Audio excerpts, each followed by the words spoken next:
बिस्मिल्लाहिर्रहमानिर्रहीम। अस्सलाम वालेकुम।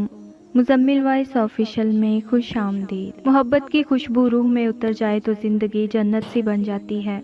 मोहब्बत में आग पे चलता दीवाना जल भी जाए तो होंठों पे आह नहीं बल्कि मुस्कुराहट होती है। बस कुछ कमबख्त लोगों ने मोहब्बत के नाम पे जिस्मों की तिजारत शुरू कर दी। एक साहिब की कॉल आई, फारिस तुमसे अपनी मोहब्बत शेयर करना चाहता हूँ। मैं मुस्कुराया। फारिस मोहब्बतों के लिए ही तो है यहाँ पे। वो आहिस्ता से बोला, क्या आप टाइम निकाल कर कभी मुलाकात करेंगे?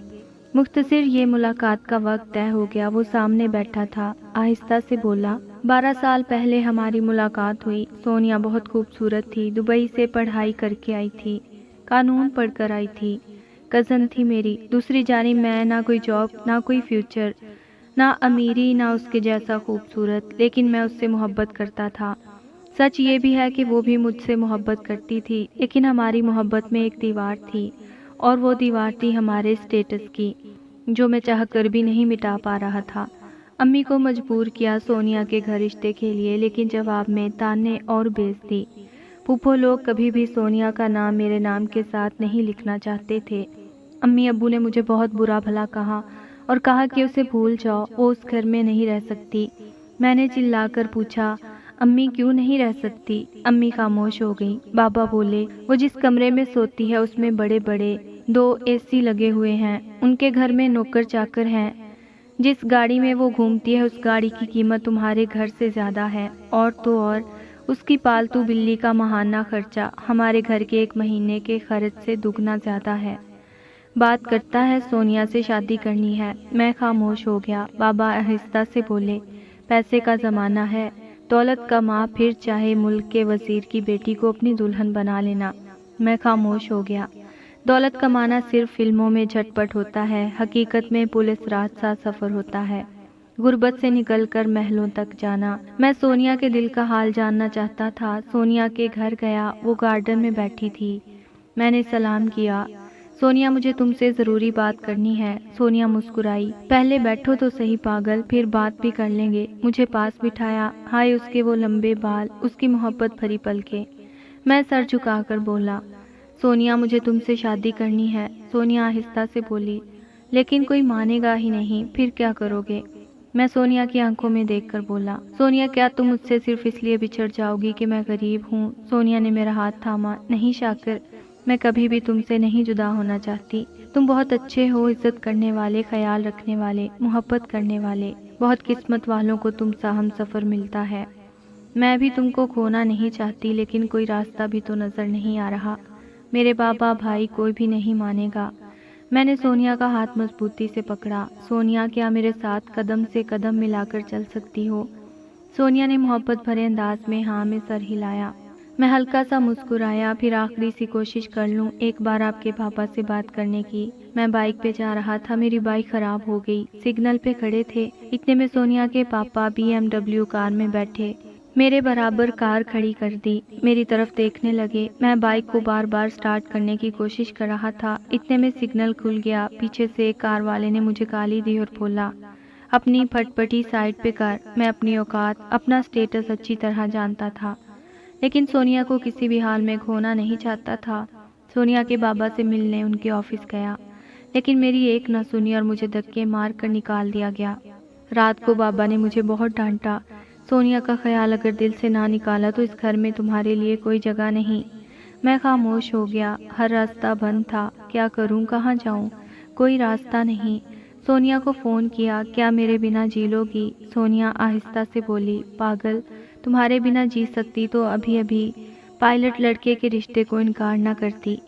मैंने कहा ना शाकिर, तुम्हारे साथ ही जीना है। 7 साल तक हम दोनों अपनी फैमिलीज़ को मनाते रहे।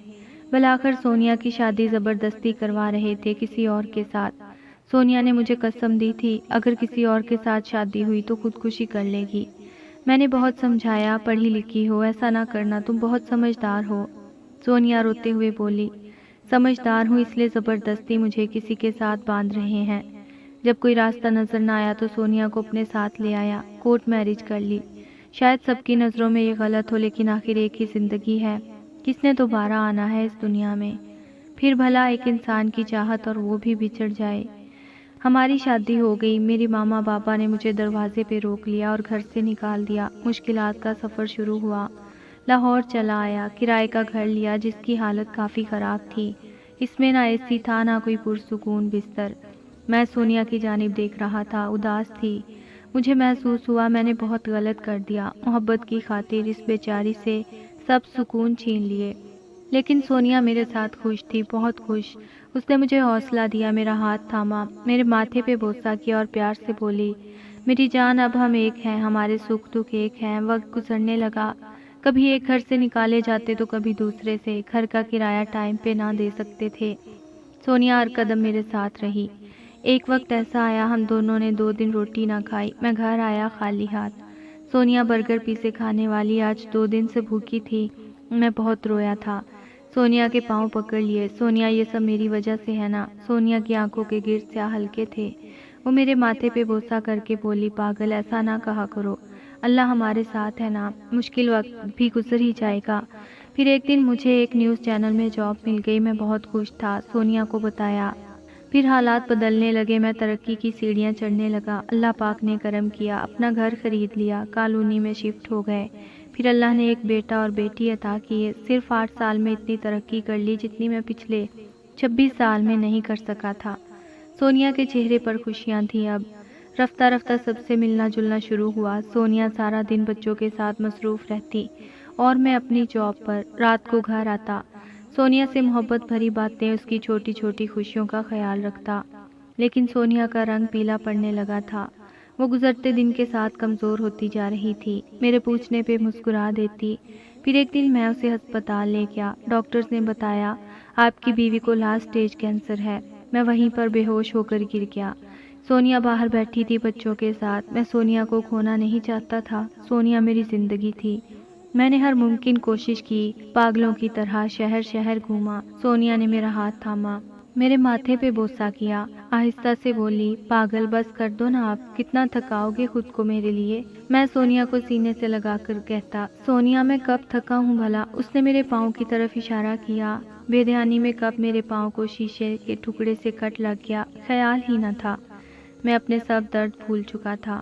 سونیا آہستہ سے بولی، تم بہت اچھے ہو، تم نے ساتھ نبھایا، مجھے ہر خوشی ہوئی، لیکن اب وقت جدائی ہے، مجھے مسکراتے ہوئے الوداع کرو نا۔ میں نے آہستہ سے کہا، پاگلوں جیسی باتیں نہ کرو، تمہیں میں کچھ بھی نہیں ہونے دوں گا، تم تو میری روح ہو۔ سونیا نے بیٹی کی طرف اشارہ کیا، بالکل تم جیسی ہے، بہت خیال رکھنا میرے بچوں کا اور اپنا بھی۔